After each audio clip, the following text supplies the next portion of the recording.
વડોદરા શહેર માંજલપુર વિસ્તારમાં આવેલ શ્રી નાગપાંચમ નિમિત્તે મંદિરમાં નાગ નાગિનની પૂજા અર્ચના કરી। વડોદરા શહેરના માંજલપુર વિસ્તારમાં આવેલું શ્રી નાગ નાગેશ્વરી મંદિર સ્થાનિક રહીશો અને ભક્તો માટે ગાઢ આસ્થાનું કેન્દ્ર બની રહ્યું છે। શ્રાવણ માસ અને વિશેષ કરીને નાગપંચમીના પવિત્ર તહેવાર પર અહીં ભક્તો દર્શનાર્થીઓની ભારે ભીડ જોવા મળે છે। સ્થાનિક માહિતી અનુસાર આશરે 2 દાયકા પૂર્વે આ વિસ્તારમાં નાગ અને નાગરના જોડાના દેહત્યાગની એક અનોખી ઘટના બની હતી।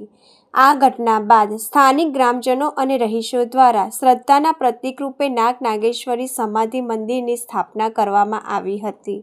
અહીં દર વર્ષે ધાર્મિક ઉત્સવો, વિશેષ પૂજા અર્ચના અને મહાઆરતીનું આયોજન કરવામાં આવે છે।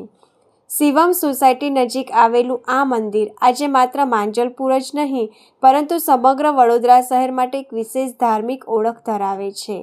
વધુમાં મંદિરના મહંતે જણાવ્યું હતું કે નાગપંચમી આગળ એક મંદિર છે જે માંજલપુર ગામ વિસ્તારની અંદર આવેલ છે, મોનાલિસાની બાજુમાં, જ્યાં આજથી 24 વર્ષ ચાલે છે અને લોકો પોતે માનતાઓ રાખે છે। માનતાઓની અંદર પોતાની મેતે કુલેર છે, મગ છે, મઠિયા છે, આવી રીતે એવી બધી માનતાઓ રાખી અને અહીં પ્રસાદી રૂપે ધરાવે છે। હજારોની સંખ્યાની અંદર અહીં લોકો દર્શનાર્થે આવે છે નાગપાંચમ નિમિત્તે।